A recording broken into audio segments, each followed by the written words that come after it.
আসসালামু আলাইকুম রহমতুল্লাহ। প্রিয় শিক্ষার্থী বন্ধুরা, আজকে আমরা দেখব কিভাবে একটি প্যানের মধ্যে চমৎকারভাবে টেক্সট ইফেক্ট ইউজ করা যায়। আমরা প্রথমেই ফটোশপের একটি ফাইল ওপেন করব। ওপেন করার পরে আমরা একটি প্যান নিয়ে আসবো। এটি আমরা যে কোনো প্যানই নিয়ে আসতে পারি। এই প্যানটি অনেকটা কিডস টাইপের, দেখতে ভালোই লাগে। ব্লু কালারের প্যানটি, আমরা এর পিছনে ব্যাকগ্রাউন্ডটাও দিব অনেকটা প্যানের যে কালারটা রয়েছে blue colour, bluish background use করব, অনেক গ্রেডিয়েন্ট ইউজ করে একটা সিম্পলি একটা ব্যাকগ্রাউন্ড এখানে আমরা ক্রিয়েট করলাম। তারপরে আমরা চলে যাব টেক্সট ক্রিয়েশনের মধ্যে। আমরা যে কোনো কিছু লিখতে পারি, লিখলাম এখানে প্যান লিখলাম, অথবা আপনারা যে কোনো আপনাদের নামও লিখতে পারেন। তো আমরা একে নিজের মতো করে একে পার্সপেক্টিভ করে নিলাম, অনেকটা রোটেট করে নিলাম। যেহেতু প্যানটার শেপটা অনেকটা সিমিলার রয়েছে, অর্থাৎ একেবারে উপরে নিচে সমান রয়েছে, সেভাবে নিলাম। আমরা প্রথমে একে মাস্ক করে ফেলছি, সিলেকশন করে আমরা মাস্ক করে ফেলবো। মাস্ক করে আমরা এরপরে মাস্ক থেকে বাইর করে ফেলবো যে প্যানের যে বাকি অংশগুলো রয়েছে, এইভাবে আমরা বের করে ফেলছি। তো প্যানের বাকি অংশটা আনমাস্কিং করছি। আমাদের ফোরগ্রাউন্ড কালারটা ব্ল্যাক রাখতে হবে,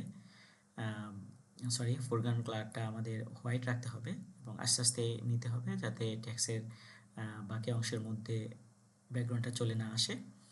আমাদের নেওয়া হয়ে গেল।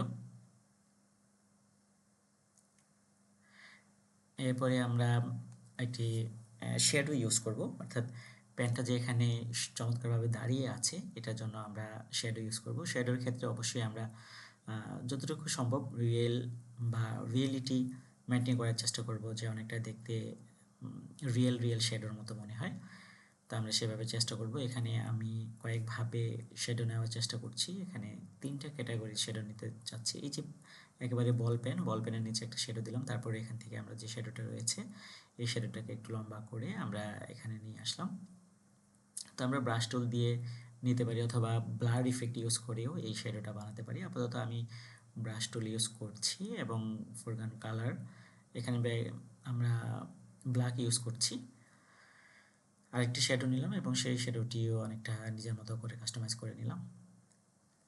তো আমরা জুম ইন জুম আউট করে দেখব যে আসলে কীরকম দেখা যাচ্ছে। যদি আমাদের কাছে পারফেক্ট মনে হচ্ছে ইটস ওকে, আমরা সেভাবেই রাখবো।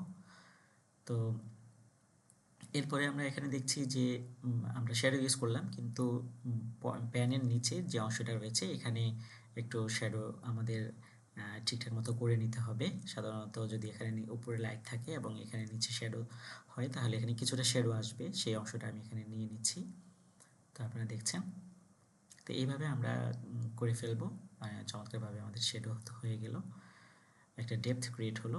তারপর আমরা এই শ্যাডোগুলোতে যেগুলো রয়েছে নিচে যে কালারটা আছে সেটার সাথে ম্যাচিং হয়ে যায় অনেকটা। এরপরে আমরা পুরো মোটামুটি কাজটা হয়ে গিয়েছে। এখন আমরা গুছিয়ে ফেলবো, লেয়ারগুলোকে ফোল্ডার করে ফেলবো। এখন কিছুটা আমি অপটিমাইজেশন করে নিলাম। এরপরে আমরা লেয়ারগুলোকে গ্রুপ করে ফেলতেছি, এটা একটা গোছানো হয়ে যাচ্ছে, তাহলে আমাদের ফাইলটা অনেকটা দেখতে সুন্দর লাগবে। ব্যাকগ্রাউন্ডটাকে ব্যাকগ্রাউন্ড ফোল্ডার করে ফেলছি। আমরা চাইলে ব্যাকগ্রাউন্ডও চেঞ্জ করে ফেলতে পারি, অনেকটা আমাদের মতো করে যেভাবে নিতে চাই সেভাবে ব্যাকগ্রাউন্ডটা চেঞ্জ করতে পারি। ওকে, ইটস ডান। তো ঠিক আছে, দেখা হচ্ছে পরবর্তী ভিডিওতে। আসসালামু আলাইকুম রহমতুল্লাহ।